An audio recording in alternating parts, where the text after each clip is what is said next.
Notre Dame is for real. Is USC? And all that's coming up after the bumper. Don't be cornering me. Hold up. Time. You gotta help me with that corner shit. What's up, kinfolk? It's RJ Young. I am not on a step mill. Consider hitting the like and subscribe button because I upload a video every single day. It's always college football related, sports related. We have a good time. Today, I want to talk about Notre Dame getting the 45-31 win against Boston College. And I thought this was interesting because Notre Dame went up by 15 at the half against Boston College. And if it's not a king troll, I really want it to be. Because I remember that Clemson was down by 15 to Boston College just 2 weeks ago after being down 18 total in that game.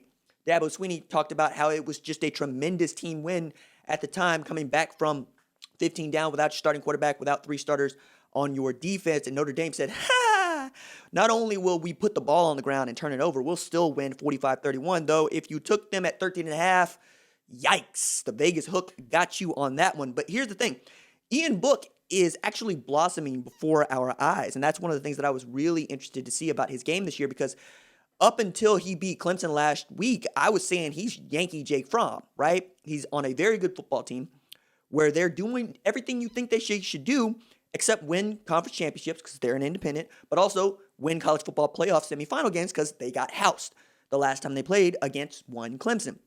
They get that win back in 2020 at home. Now they get an opportunity to try to knock off Clemson in their conference, a conference they have lorded over for the better part of 6 years, in the only year in which Notre Dame has joined a conference. And there's a lot to be said about Notre Dame joining the conference. And I thought it was interesting that, well, Brady Quinn made this argument on the Ryan Russillo podcast, which I listen to. You should listen to. I enjoy it. I think Russillo is actually really smart.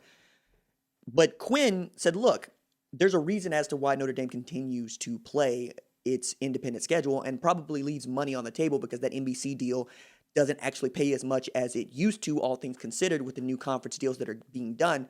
Notably, the SEC went for a king's ransom to ESPN after CBS was getting it for something like $50 million a year, which is bargain basement prices. And you can understand why the SEC was eager to get into a bidding war with ESPN, who already owns the college football playoff and makes about $608 million per college football playoff game. That's 3 games total.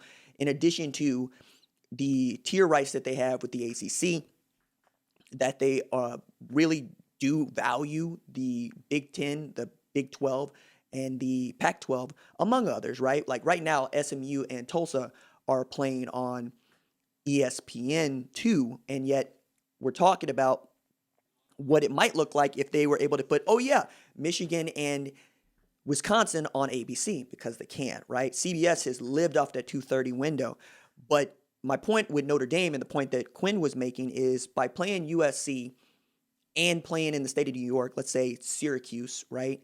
You also get to play across the country, but you also get to generate tremendous donations from this, rather wealthy fan base that is Notre Dame. And you get to appease your Subway alumni. For those of you that aren't familiar with the term Subway alumni, it's what you call the folks that root for Notre Dame that didn't graduate from Notre Dame. It's kind of like a caste system in Notre Dame, which is, classism, and I hate that.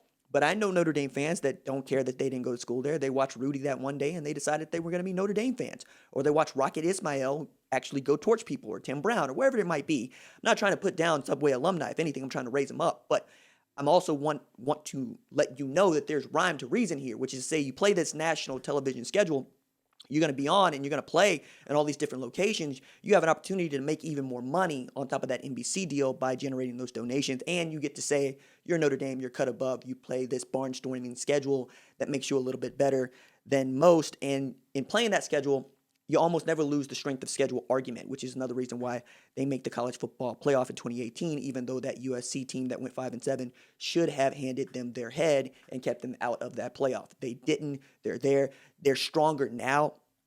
Avery Davis, Javon McKinley, those guys were on that team 2 years ago, along with a couple of other dudes, including Ian Book, that make them into a much more formidable team and have some experience to them. And then you get the redshirt freshman in Kyron Williams, who has been outstanding through 8 games this season. I mean, just ridiculously good. So good that Bruce Feldman actually had a really great piece in The Athletic about one of the things that really eludes running backs both in college and in the NFL. And one of the ways in which we separate how good a running back is going to be in the NFL from college and vice versa is pass protection. There were 19 pass blocking opportunities for Kyren Williams against Clemson, and he was perfect on all 19.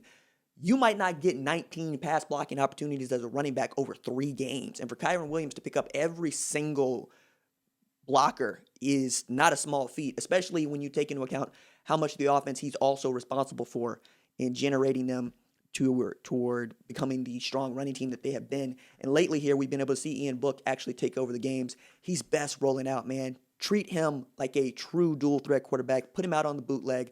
Let him get flood going to one side and pick up the guys in the levels. He's going to do the work for you.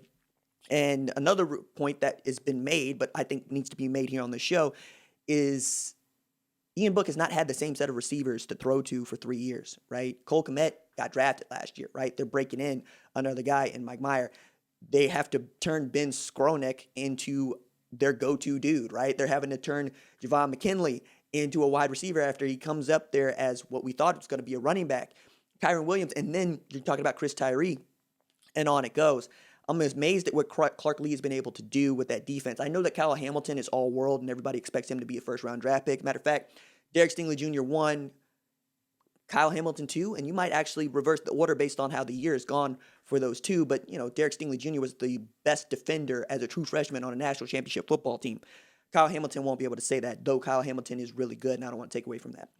USC turns into another football team in the final 2 minutes of a game, period. Like, Keaton Slovis looked absolutely trash for 58 minutes once again, and then turned into a son of Krypton for the last 2 minutes against Arizona, marching the Trojans down the field to lead them to 2-0. I wrote about USC and its opportunity to make the college football playoff, running the table and possibly beating an Oregon in the Pac-12 championship game. Same goes for Oregon, right? But I was writing about USC from the standpoint of Clay Helton needing to get a good season on record, and he's lived a charmed life. Nobody has lived a more anxious life than Clay Helton. And I made a video over at CFB on Fox that I would really appreciate it if you went and checked out, left a comment over there. I lurk over there to see what you guys are writing. And along the way, let's have a really good discussion about what teams are actually making this season work for them, right? One of the criticisms that I have seen from teams, or not teams, but from fans of teams who suck, is that the COVID situation has really screwed up their team. They lost spring, they lost preseason camp, they lost players due to opt-outs, and they lost players from game to game due to contact tracing or quarantine. To which I say, have you seen Indiana play football? Because it feels like that's an excuse. Like, you already know how I feel about COVID-19 and how I feel about playing football during that time. We're here now. And if you're here now, I don't want to hear your excuses about why you suck, especially when Indiana is a top 10 team and 4-0 for the first time since 1987, and has achieved their highest ranking in any ranking since 1967, their highest ranking being number 4 overall in 1967. If they beat Ohio State this weekend, they're going to get there. And now Indiana and Ohio State, along with possibly Northwestern, are holding up the banner for the Big Ten in a year in which Penn State has been absolutely garbage, down to 0-4. Michigan has to beat Wisconsin or they look bad. Wisconsin has to beat Michigan or they look bad. It's just a bad situation all the way around. Meanwhile, I'm continuing to watch the Big 12 cannibalize itself. I don't know what to make of West Virginia beating Texas Christian or Baylor stomping on Tech, right? It's just what it's going to be this year. We have to wait until next week, and we have to wait and wonder if Oklahoma and Oklahoma State are going to be able to play the game. So far, so good with the 53 men that you have to have. But as we're continuing to talk about Notre Dame and how good they are, I think we should start to talk about, is Clemson the same? We'll get to find out against Florida State next week, right? Trevor Lawrence will be back. We hope to see James Skalski back. We'll see about that. Tyler Davis, we'll see about that. Mike Jones as well.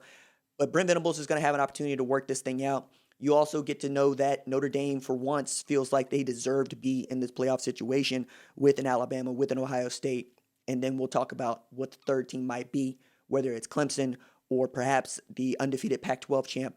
And on it goes, right? Liberty would love to be included in this conversation. So would BYU, so would Cincinnati. I'm here for it all. All right, that is it for me. Deuces.